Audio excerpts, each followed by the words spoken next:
Bienvenue chez Automobile de l'Est. Alors aujourd'hui, je vous présente la dernière arrivée, une Golf 8 de 2011, une 245 chevaux, donc une Golf 8 GTI. On va en faire d'abord un petit essai sur la route. On va voir comment ça roule de l'extérieur à l'intérieur, le bruit que ça fait. Après, on va faire un petit tour esthétique carrosserie, voir l'état où elle est. Mais bon, c'est une voiture qui a 10 000 km, qui est quasiment neuve, donc elle est plutôt nickel, même si elle est noire. Après, on va faire un petit tour esthétique de l'intérieur. On va voir dans quel état est l'habitacle. Alors, pour être franc, elle sent encore le neuf, donc ça va être dur de trouver des défauts. Et après, on va checker tout ce qui est option parce qu'elle est super bien équipée. Et on va aussi surtout faire le tour pneus, jantes, freins. Alors, bon, les freins, les pneus, il n'y a rien à prévoir. Dans ce sens-là, j'entends surtout que là, on peut voir de ce côté, elle a ces jantes-là. Donc, c'est des origines VV avec pneus hiver. Et de ce côté, c'était pour vous montrer les deux, hein, bien sûr. On a les 8 jantes, elle a ces jantes-ci, donc ça c'est la montre qui est d'origine, avec les pneus été. Les deux types de jantes sont de la même taille, et donc les pneus sont interchangeables entre les deux jeux de jantes. C'est-à-dire que si vous voulez rouler avec ces jantes-là pour l'hiver, vous pouvez. Si vous voulez rouler avec ces jantes-là pour l'été, vous le pouvez. Et si c'est l'inverse, c'est possible aussi. Surtout, n'hésitez pas à liker, un petit pouce bleu, ça fait toujours plaisir, puis ça vous coûte rien. Puis même à vous abonner à la chaîne, ça vous permettra de voir un peu toutes les voitures qu'on rentre. Allez, et à tout de suite pour l'essai.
Alors pour l'esthétique, on va commencer comme d'hab par la face avant.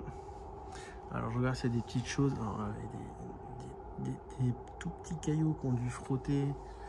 C'est ultra light.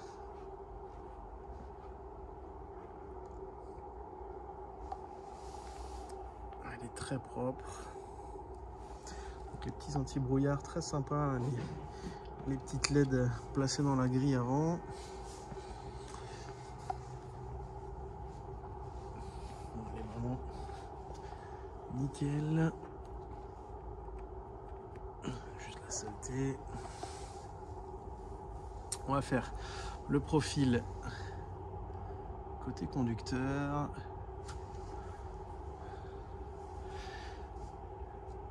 Alors bon voilà, c'est une voiture qui a à peine 1 an et 10 000 km.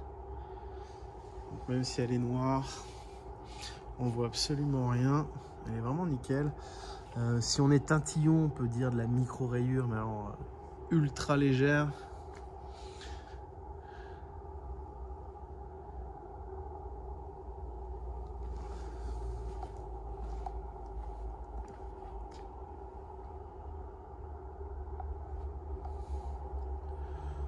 Côté conducteur, c'est bon. Côté passager, ça m'a l'air tout bon aussi. Je vois pas de bosse, pas de rayures.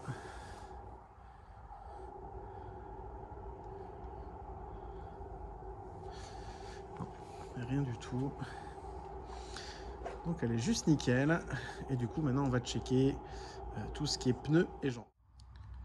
Donc voilà, au niveau des pneumatiques, on est sur du Goodyear en 2,25 40-18. On va faire le tour de la jante. Elle est nickel. Voici une petite rayure là. Alors ça c'est pas un trottoir ou quoi que ce soit. Ça c'est frotté d'une certaine manière. Je sais pas avec quoi. Mais si ce serait un trottoir, l'alu serait complètement bouffé, surtout que c'est du poli. Au niveau des pneus, les pneus sont neufs, hein, comme dit, elle a que 10 000 km. Là, on voit bien que les disques sont nickel. Je vais voir si est-ce qu'on voit. Voilà, les plaquettes neuves, elles sont impeccables. Pour l'arrière côté passager, donc on est toujours en Goodyear en 2,25 40-18. La jante est impeccable. Le pneu est neuf, pareil. Et on va juste... Alors, au niveau du disque, on voit que c'est neuf. Au niveau des plaquettes, ça devrait aussi, voilà. C'est juste nickel. Donc, on va encore checker côté conducteur où il y a 2 pneus hiver, avec les 2 autres styles de jantes. Et après, on va checker les 4 autres jantes qui restent de côté. Alors, du côté conducteur, on se retrouve avec les pneus hiver, donc ils sont en 2,25 40-18. Donc, c'est ce que je vous disais, c'est exactement la même dimension. Donc ils sont interchangeables. Là on est sur du Pirelli, donc plutôt sympa aussi comme marque. Le modèle c'est exactement des Soto Zero. Je ne connais absolument pas, mais bon, Pirelli c'est plutôt du bon pneu. En termes d'usure on est sur du quasi neuf, hein, il y a du 9 mm. Donc c'est entre 9 et 12 pour un pneu neuf hiver. Là on est sur du quasi neuf. Je regarde juste au niveau de la jante, ça c'est juste de la saleté. Donc pareil, la jante est nickel. J'ai plus le modèle en tête. Savoir que les 2 modèles de jante sont décrits dans l'annonce sur le Bon Coin. Allez, on va encore juste checker l'avant. À l'avant pareil, donc toujours les Pirelli en 2,25 40-18. On va faire un petit check de la jante. Vu qu'on a déjà fait le tour des freins. Alors là, il y a juste... Voilà. Elles sont juste sales. Peut-être une petite griffe. Non, c'est de la saleté. Donc pareil, même les jantes hiver sont nickel pour le moment, parce qu'il nous reste 2 jantes hiver à checker et 2 pneus été, et on va tout de suite les checker à l'atelier. Alors là il reste les 2 hivers, donc on va juste faire le tour de la jante. Elle est nickel. Le dernier pneu hiver, après on fera les étés. Je check en même temps. Elle a l'air très propre, elle est juste... Ok, c'est juste une poussière. Et là aussi, pareil, c'est juste de la saleté. Donc les 4 roues hiver sont nickel, avec les pneus quasi neufs. Et sur les jantes été, pareil, pas de défaut.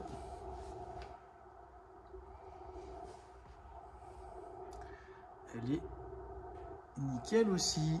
Donc voilà, les 8 jantes sont impeccables et donc les 8 sont fournis avec la voiture. Et à savoir que les pneus été vont sur les jantes hiver, les pneus hiver vont sur les jantes été. Après, ce sera à vous de choisir quelle jante vous voulez mettre l'été et quelle jante vous voulez mettre l'hiver. Donc plutôt sympa.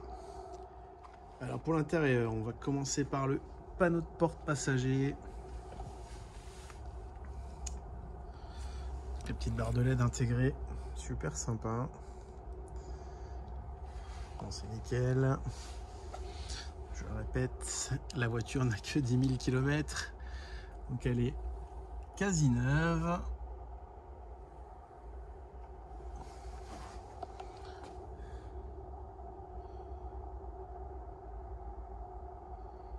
Le siège est impeccable.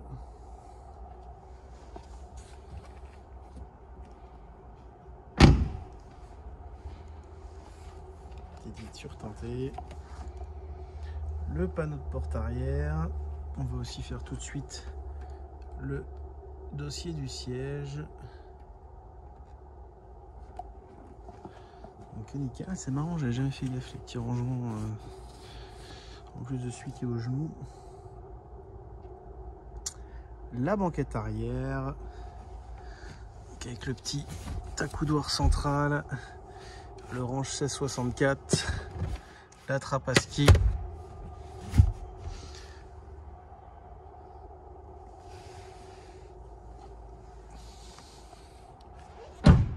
Au niveau du coffre, donc le panneau du coffre est nickel, elle n'a jamais rien transporté.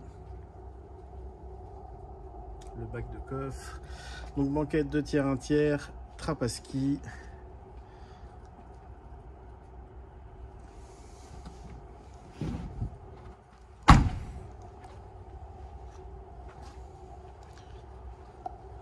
La banquette côté conducteur. Le dossier du siège. Et le panneau de porte. Et enfin, le panneau de porte conducteur. On va faire ce côté-là du tableau de bord, le volant et le siège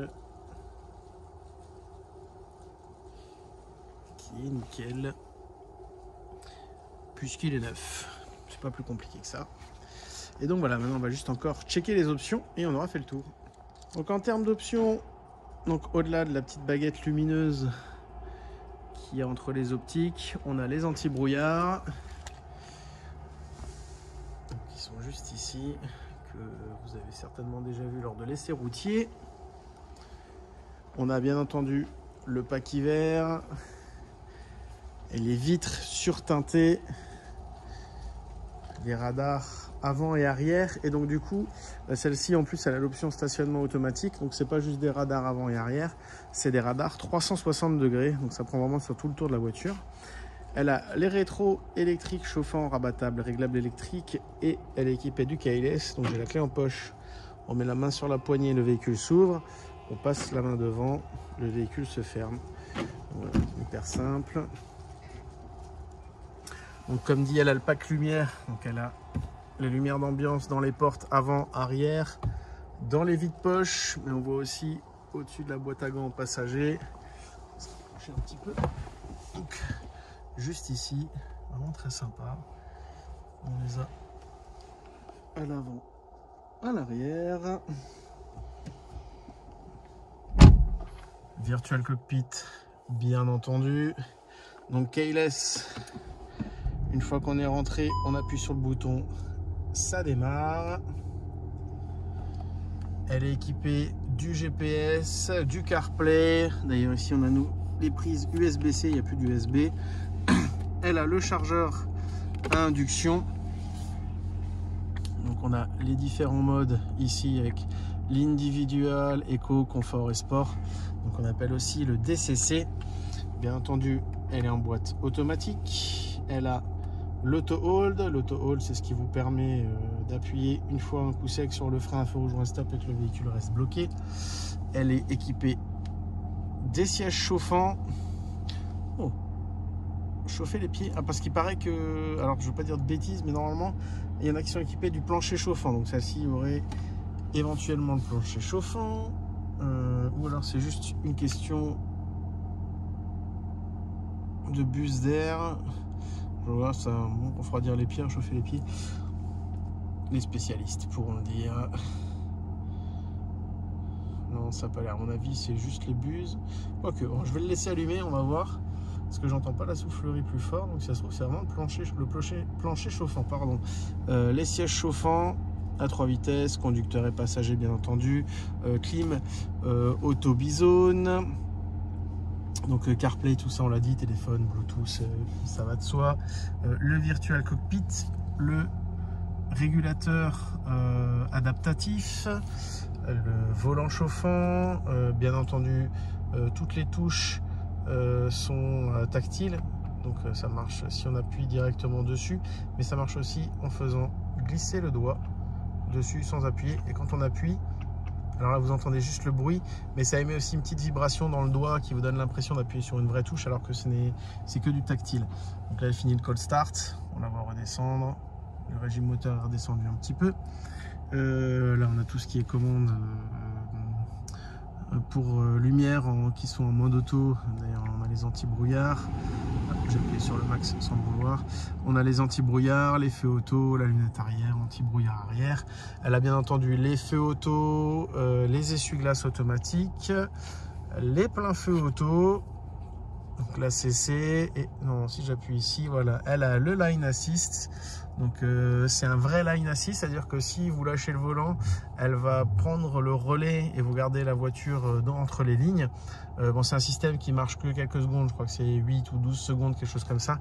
À partir du moment où vous faites pas une action répétée sur le volant, elle repasse en mode normal. Donc elle lâche la conduite autonome, parce que ce n'est pas vraiment une conduite autonome, c'est une assistance de conduite. Donc elle lâche l'assistance de conduite et elle vous rend la direction. Donc on a dit qu'elle avait le radar 360 degrés, elle a d'ailleurs le stationnement automatique, donc elle se gare toute seule, mais elle a aussi la caméra. Nous avons aussi les angles morts, donc sur les Golf 7, l'angle mort était directement dans le rétroviseur, maintenant dans le miroir pardon, maintenant c'est intégré dans le rétroviseur. Alors je ne sais pas si on le voit bien là, voilà, il y a un petit rectangle ici qui va s'allumer en orange et qui va clignoter en orange plus intensément si vous avez une voiture dans l'angle mort et que vous décidez de changer de fil. Je crois que c'est à peu près tout. On va repasser en parc, c'est plus prudent. Là elle a mis le start and stop, donc elle a coupé le moteur. Voilà, sur ça c'est les assistances, donc l'ACC qui permet de réguler automatiquement. Donc quand vous allez mettre votre régulateur de vitesse en place, elle va s'adapter au véhicule de devant. S'il y a un freinage d'urgence, elle s'arrêtera à votre place. Enfin, bref, c'est vraiment c'est assez dingue. Et couplé au line assist, donc c'est à dire que l'ACC plus le line assist, le régulateur adaptatif, dans les zones 30 km/h, la voiture va être par contre en conduite autonome. Vous pouvez la lâcher complètement, elle va gérer rond-point, feu rouge, stop. La seule chose que vous aurez à faire, c'est toucher l'accélérateur pour repartir d'un stop, par exemple, une fois qu'elle aura fait un arrêt complet. Donc voilà, cette fois-ci, on a vraiment fait le tour. Voilà, elle nous dit même au revoir, c'est fabuleux. Et pour refermer la voiture, comme elle a le keyless, la main devant, elle centralise. Petit jeu de lumière, le temps que vous puissiez rentrer à la maison. Après, elle se coupe toute seule, temps qui est variable d'ailleurs, voilà, impeccable. Et donc voilà pour cette Golf 8 GTI. N'hésitez pas à checker le lien qui vous amènera sur le bon coin de l'annonce qui est dans la description. Et n'hésitez surtout pas à vous abonner. Pourquoi pas à déclencher la petite cloche à côté pour avoir les indications quand il y a une nouvelle vidéo. Et à mettre un pouce bleu, un petit like, ça ferait vraiment super plaisir. Et pourquoi pas partager tout ça. Et on se retrouvera pour la prochaine.